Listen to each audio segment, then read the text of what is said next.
सुबह के 4:30 बजे लखनऊ के आशियाना इलाके के एक शानदार 3 मंजिला घर। अंदर एक बाप अपने बेटे को नीट की तैयारी के लिए डांट रहा है। अचानक एक गोली चलती है और फिर जो होता है वह किसी हॉरर फिल्म से ज्यादा खौफनाक है। 21 साल का बेटा अपने पिता की लाश को काटता है, टुकड़े टुकड़े करके एक नीले ड्रम में छुपा देता है। खुद थाने जाकर गुमशुदगी की रिपोर्ट लिखवाता है।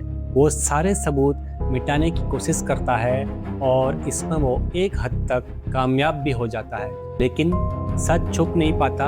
यह है लखनऊ का एक नीला ड्रम कांड। आज हम पूरी सच्ची कहानी बताएंगे बिना किसी डिटेल को छोड़े, तो तैयार रहिए क्योंकि ये कहानी आपके रोंगटे खड़े कर देगी। नमस्कार दोस्तों, मैं हूं आपका होस्ट सुरेंद्र। लखनऊ के आशियाना क्षेत्र के सेक्टर एल में रहने वाले 50 वर्षीय बिजनेसमैन मनविंदर सिंह अचानक लापता हो गए। उनके पास 4 पैथोलॉजी लैब और 3 शराब की दुकानें थी। उनका 21 साल का बेटा अक्षत प्रताप सिंह, जो बीकॉम का छात्र था और ला मार्टिनियर कॉलेज से 12वीं पास किया था, खुद आशियाना थाने पहुंचकर पिता की गुमशुदगी की रिपोर्ट लिखवाता है। मानवेंद्र सिंह एक सख्त और मेहनती पिता थे।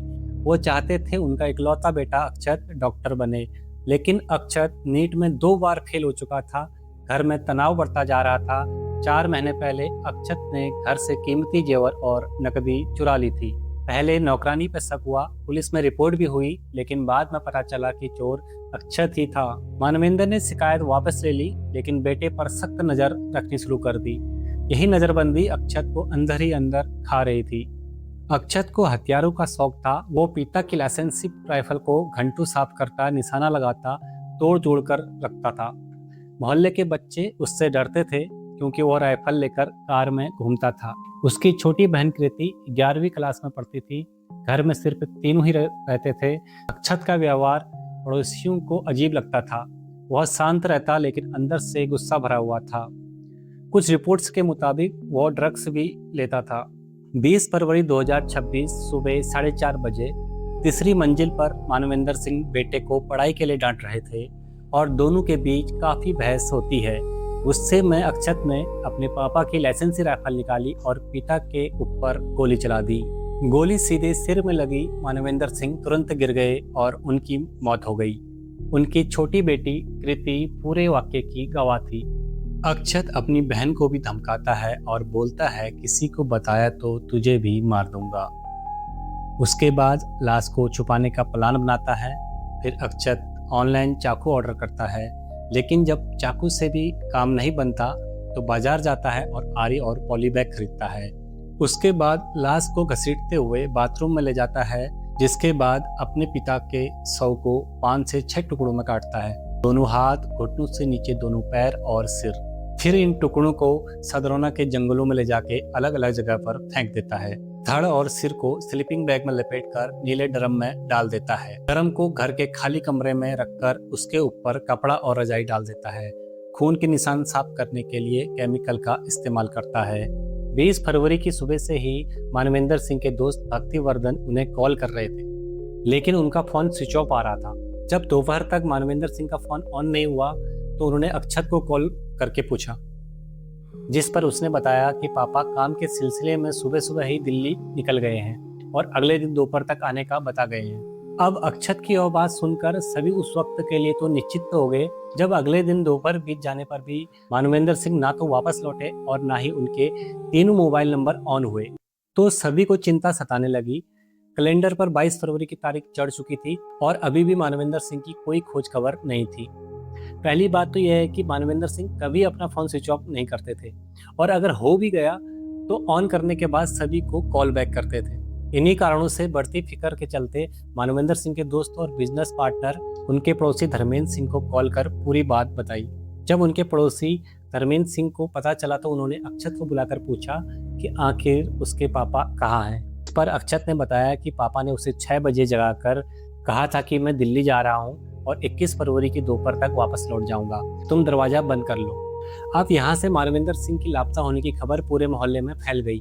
घर पर 2 बच्चे, जिनकी मां कई साल पहले ही दुनिया छोड़ के जा चुकी थी, और अब उनके पिता का यूं गायब हो जाना, ये ख्याल सभी का दिल भारी कर गया था। इसलिए सभी मोहल्ले वाले मानवेंद्र सिंह को ढूंढने के लिए इकट्ठा हुए और सबसे पहले उन्होंने अक्षत को मिसिंग रिपोर्ट दर्ज करवाने के लिए पुलिस स्टेशन भेजा।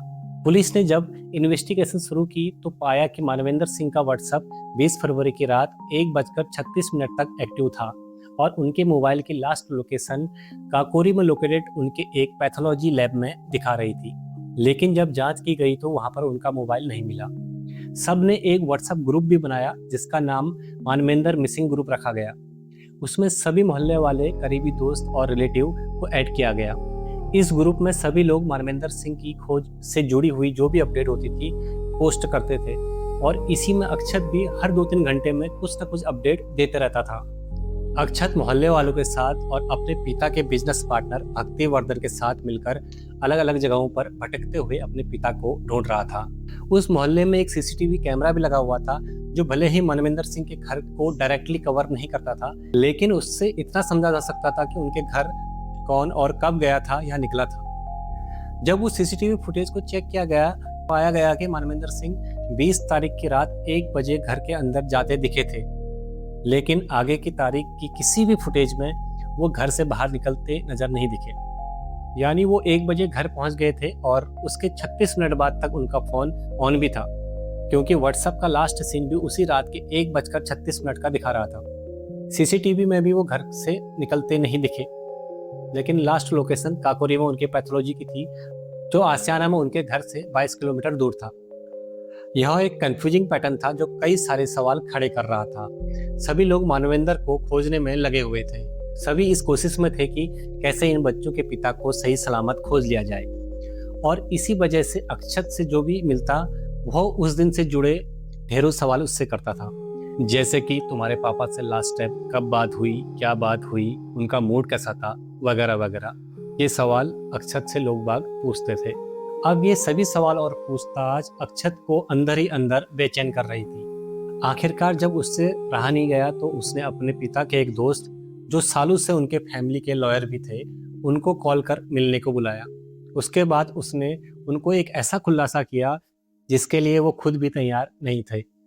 अक्षत ने कहा कि पापा ने खुद से एक ऐसा कदम उठा लिया है जिससे वो अब इस दुनिया को छोड़कर जा चुके हैं। यह एक बहुत शॉकिंग बात थी जो एक पिता के गायब होने के 2 दिन बाद जाकर एक बेटा बता रहा था। इस पर जब उन्होंने अक्षत से पूछा कि तुमको ये कैसे पता और आखिर तुम्हारे पिता की लाश कहाँ है, तो उसके दिए गोलमाल जवाब और उसकी घबराई हुई बॉडी लैंग्वेज देखकर उनको कुछ शक हो गया। जब घुमा फिरा कर कुछ और सवाल उनसे पूछे गए तो वह टूट गया और एक ऐसा कबूलनामा सामने आया जिसने इसे इस देश का एक सनसनीखेज केस बना दिया। इसके बाद फैमिली लॉयर ने पुलिस को कॉल कर सारी बात बताई, जिसके बाद पुलिस फोर्स मानवेंद्र के घर पहुंचती है और अक्षत को अरेस्ट कर लेती है।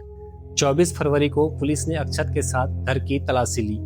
नीले ड्रम में आधा कटा हुआ धड़ मिला। चेहरा पहचानने लायक नहीं था। कार के बूट में खून के निशान मिले। अक्षत पहले सुसाइड का बहाना बनाते रहा, लेकिन सख्ती से पूछताछ में वह टूट गया। उसने पूरा कबूलनामा दे दिया। बाकी टुकड़े सदरुना के जंगलों से बरामद किए गए। क्यों किया अक्षत ने ये सब? क्या मुख्य वजह नीट का दबाव और पिता की सख्ती थी? लेकिन गहरी वजह 4 महीने पहले की चोरी थी, जब से पिता ने उस पर नजर रखनी शुरू कर दी। अक्षत को लगता था कि उसकी आजादी छिन गई है। एक थ्योरी ये भी है कि वो मेरठ के पिछले साल के नीले ड्रम केस से इंस्पायर्ड था। अक्षत रामलीला में रावण का रोल भी खेल चुका था। शायद उसी से कुछ क्रूरता का प्रभाव पड़ा हो। अक्षत सिंह को गिरफ्तार कर लिया गया। हत्या और सबूत नष्ट करने के आरोप में उस पर केस चल रहा है। उसकी छोटी बहन कृति को काउंसलिंग दी जा रही है।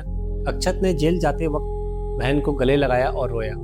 उसने मीडिया से कहा कि मुझसे बहुत बड़ी गलती हो गई। क्यों पिता को गोली मारी? क्या कारण रहा? कोई तो कारण रहा होगा। अक्षय, कुछ अपना पक्ष रखना चाहोगे? गलती से हो गया था। अभी तक कोर्ट का फैसला नहीं आया है, लेकिन पुलिस ने सारे सबूत जुटा लिए हैं। इस केस ने पूरे लखनऊ को झकझोर दिया है। पेरेंट्स को सोचना पड़ेगा कि बच्चों पर कितना प्रेशर डाल रहे हैं और बच्चों को समझना पड़ेगा कि गुस्सा कितना खतरनाक हो सकता है। तो दोस्तों, ये थी लखनऊ के नीले ड्रम के इस कांड की पूरी सच्ची कहानी। एक परिवार जो टूट गया, एक बेटा जो पिता का हत्यारा बन गया। ट्रू क्राइम की सबसे बड़ी सीख, कभी कभी सबसे करीबी इंसान सबसे बड़ा खतरा बन जाता है। अगर आपको ये स्टोरी पसंद आई तो वीडियो को लाइक जरूर करें। कमेंट में बताएं आपको सबसे शॉकिंग क्या लगा। चैनल को सब्सक्राइब करें और बेल आइकॉन दबाएं ताकि अगली ट्रू क्राइम स्टोरी आपको सबसे पहले मिले। मिलते हैं अगली कहानी में, तब तक सेफ रहें, परिवार का ख्याल रखें। जय हिंद।